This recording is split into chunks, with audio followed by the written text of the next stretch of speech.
পঞ্চম শ্রেণীর গণিত বইয়ের 126 পৃষ্ঠার এরকম একটা আকৃতি রয়েছে, এটির ক্ষেত্রফল জানতে চেয়েছে।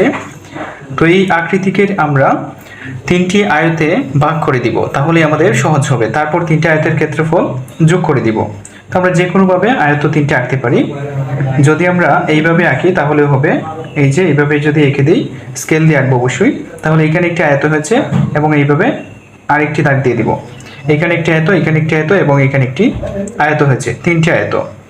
অথবা এইভাবে আমাদের দাগ দিলে হতো, সমস্যা নেই, যে কোনোভাবে আঁকা যাবে। তো আমরা আয়তগুলোর নাম দিয়ে দিই। এখানে হচ্ছে 1 নং, এটা হচ্ছে 2 নং এবং এটা হচ্ছে 3 নং। আমরা জাস্ট নামটা দিয়ে দিব সুবিধার জন্য। তো প্রথম যে আয়তটি রয়েছে এটির দৈর্ঘ্য হচ্ছে 20 এবং প্রস্থ 20। তো সমস্যা নেই, দৈর্ঘ্য প্রস্থ আমরা বর্গাকৃতির হয়ে গেছে, তো তাও হবে, দৈর্ঘ্য গুণ প্রস্থই দিয়ে দিব। তারপর এখানে যে দ্বিতীয় আয়তটি রয়েছে এটির দৈর্ঘ্য হচ্ছে 55 মিটার এবং প্রস্থটা আমাদের হিসাব করে বের করতে হবে। তো এই সম্পূর্ণ জায়গাটির ক্ষেত্রে দৈর্ঘ্য হচ্ছে 40 মিটার, এখান থেকে এইখান পর্যন্ত। তো এটির মধ্যে যখন এই জায়গাতে 20 মিটার চলে যাবে, তখন 40 থেকে 20 মিটার বিয়োগ করে যেটি হবে এটির দৈর্ঘ্য প্রস্থ হবে ততটুকুই। তাহলে 40 থেকে যদি আমরা 20 বিয়োগ করি, এই যে আয়তটি রয়েছে এটির প্রস্থ হয় 20 মিটার, আমরা এখানে 20 মিটার লিখতে পারি। তাহলে এটিরও দৈর্ঘ্য এবং প্রস্থ পেয়েছি। এখন দেখব এইখানে এই 3 নং আয়তটির দৈর্ঘ্য এবং প্রস্থ কত। প্রস্থ রয়েছে 15 মিটার, কিন্তু দৈর্ঘ্যটি আমাদের জানা নেই। তো দৈর্ঘ্যটি যেহেতু সম্পূর্ণটা মিলে হচ্ছে 40, এখানে 20 গিয়েছে, তাহলে এখানে থাকবে আরো 20 মিটার। এখন আমাদের এই যে 1, 2 এবং 3 তিনটি আয়তেরই দৈর্ঘ্য এবং প্রস্থ জানা রয়েছে। তো এখন আমরা লিখব যে আমরা জানি আয়তক্ষেত্রের ক্ষেত্রফল সমান দৈর্ঘ্য গুণ প্রস্থ। তো লিখব প্রথম চিত্রের বা প্রথম আয়তের, তো প্রথম চিত্রে লিখলেই ভালো হয়। প্রথম চিত্রের ক্ষেত্রফল সমান দৈর্ঘ্য গুণ প্রস্থ দিব। এখানে দৈর্ঘ্য 20, প্রস্থ 20, তাহলে 20 গুণ 20 মিটার গুণ 20 মিটার দিয়ে দিব। তো এককটি হবে বর্গ মিটার।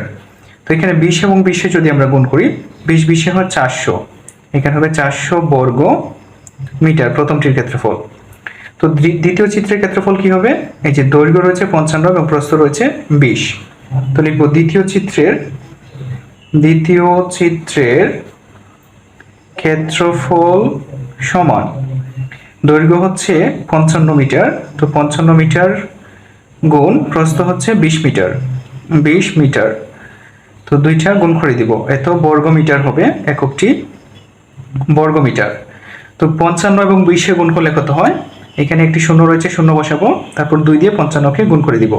2 পাশে 10-এর শূন্য, হাতে আছে 1, 2 পাশে 10 আর 1 হচ্ছে 11, 110। তো 1100 বর্গ মিটার, এত বর্গ মিটার।